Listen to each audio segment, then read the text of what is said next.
Hey guys, I got a gun here today that I'm really excited to talk to you guys about. It's the Star Model B. This is a 1944 model right here.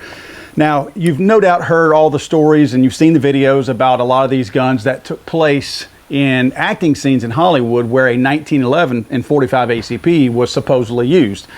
These guns were able to shoot a blank a whole lot easier than a 1911 and 445 ACP would be. The reason being is because the 45 ACP needed so much powder in order to push that mainspring, that recoil spring backwards.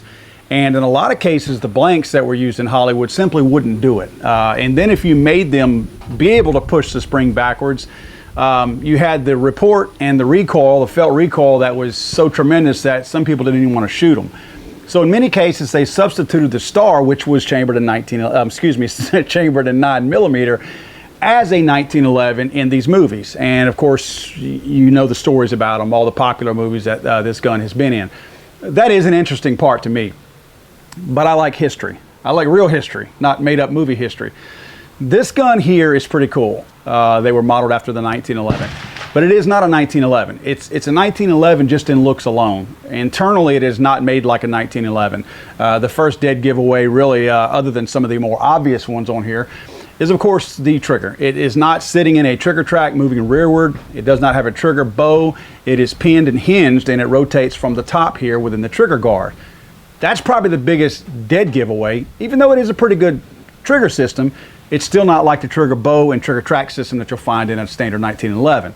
Some of the other controls are similar, but the external controls are probably the only thing that really resemble a 1911. Obviously, your thumb safety, which is designed a whole lot different. You notice it doesn't have a plunger, and it doesn't hold with the little plunger piece in the spring in the middle as far as your catch and your thumb release, your thumb safety.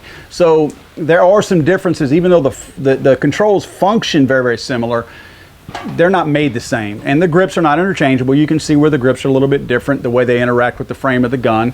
They're just made differently.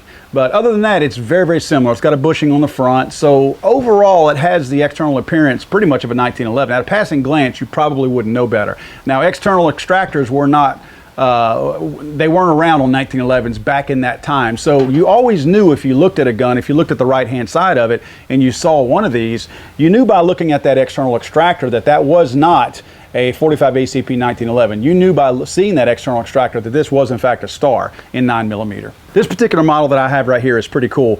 It is made for the German military. I traced it back to 1944 when this thing was actually manufactured. One of the cool things about it is you can get Star Model Bs on the internet for $400 or $500 all over the place right now, sometimes about $300.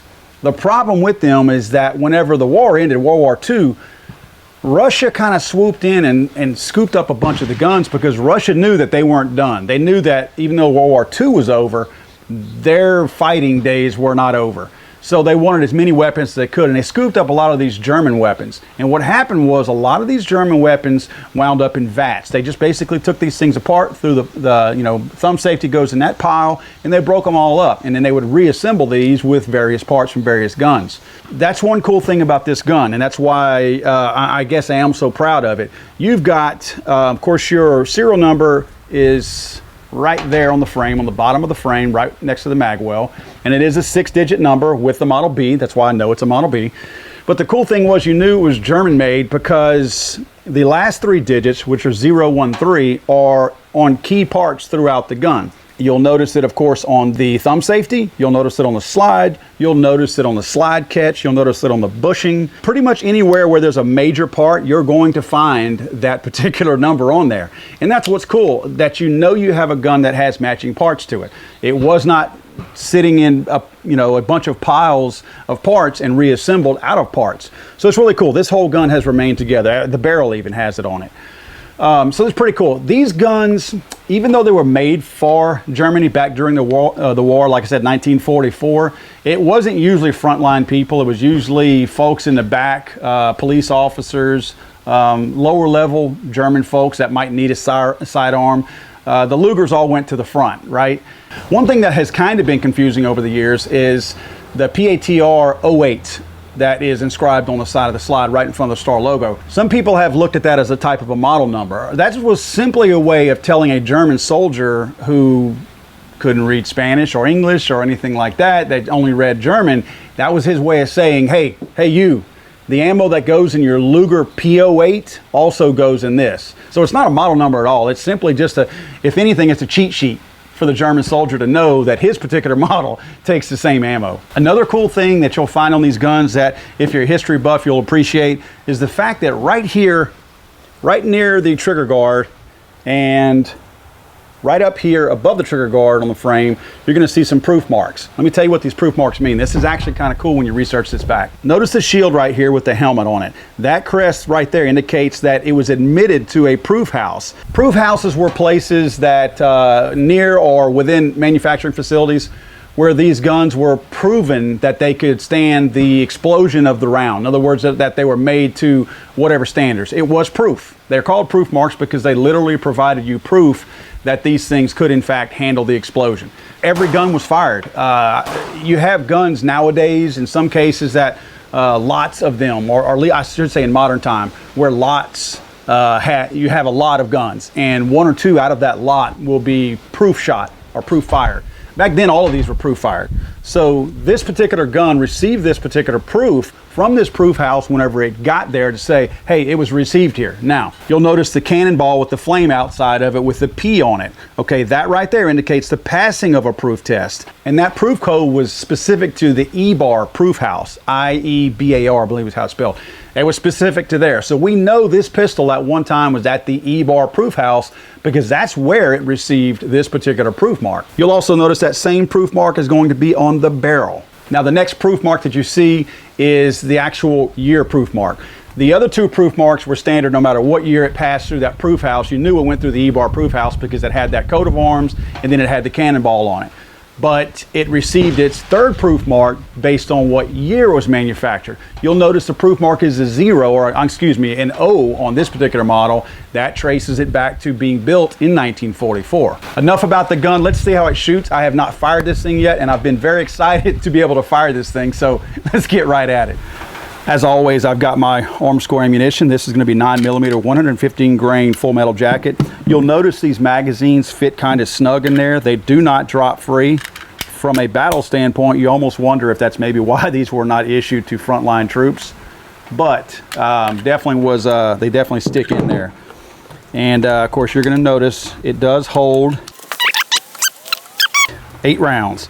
Kind of makes you wonder, because there was room to put more, why they didn't add 1 or 2 more, but you got your standard 8 rounds. You don't gain anything by having the lower caliber. All right, time to unload. See how this thing shoots. Again, this is the first time I've ever fired this thing. Mag goes in nice and smooth. So far, so good.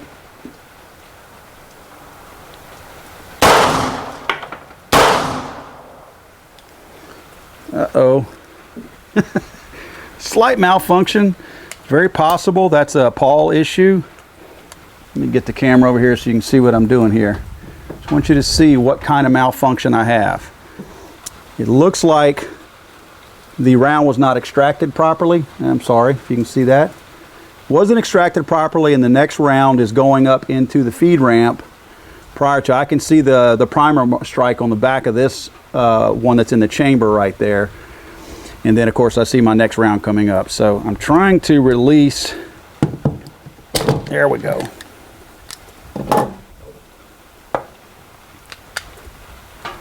Well, that's unusual. All right. Let's see if that was a ejector or extractor related issue. Not really sure. So let's try shooting it again. It did not stovepipe, so I'm thinking that it's not a limp wristing issue. Typically, that's what you're going to get, is a stovepipe, right? Let's try this again. Second shot, did it again. Exact same thing. Exact same thing. That external extractor, I don't think is grabbing that brass. It's probably worn. I mean, it was made in 1944, right? I don't see a mark at all where that extractor is grabbing anything. Let me see. There are some little things you can do. Let me see if I can get this zoomed in so you guys can see what I'm doing. That is zoomed in. Goodness. There are some small things you can do. Of course, you can see I do not have one in the chamber. But let's say you're working on your gun and you want to see if your extractor actually is working. You can rest it in there, and in many cases it will hold it, or it should hold it. So in this case, this one does not seem to be doing that. So I am going to take it apart. Okay, in some cases, I can duplicate this. See, your extractor, this thing's a little bit dirty, but see, let me see here. Let me get my knife so you can see what I'm looking at. This is your external extractor right here, and that's where it comes in contact with your round. Okay, the round slides, and this, I can tell that this thing is more narrow too than a regular 1911. This thing should hold, and it holds. It's holding the round. The extractor, it's very limp though. I think that's the issue. I'm going to see about changing this thing. Yeah, it'll hold the round, but it's very, very limp the way it holds it. Yeah, it's holding the round. The extractor's holding it, but not by much. Guys, that certainly doesn't ruin it for me, because I don't expect a 1944 built weapon that God knows what it's been through and the abuse that it's had over the years. I can't expect it necessarily to perform the way anything else would, but you saw what was happening. Again, I saved all my brass. I'm going to inspect these. Well, I have really horrible bad eyes. I'm going to inspect these a little bit better when I get home. I don't see any kind of marks on there of an extractor engaging this brass at all. So what I'll do is, that'll give me a chance to do a follow-up video. I will do a little bit of research, find out what kind of extractor that I can use on this particular slide. This gun definitely needs a thorough cleaning, but you know what? If you're anything like me, I like the fact that it's an old gun and it's got old dirt on it. I don't want to get brake cleaner and hose this thing down. So I'm going to clean it as much as I need to make it work, but I didn't get this thing to carry. And let's face it, I'm not going to ruin it. If it means I have to put a brand new shiny extractor on there, I probably won't do it, because it's the history that I bought this gun for. I know that it does function, it's just that it malfunctions also, but it does shoot. And I can say I shot a 1944 Model B Star. So we'll see you guys next time. Thank you so much for joining in. And look, if you guys have some advice for me, I am no gunsmith and I am no pro. I'm open to your advice. If you have some advice, hit me up, let me know in the comment section below.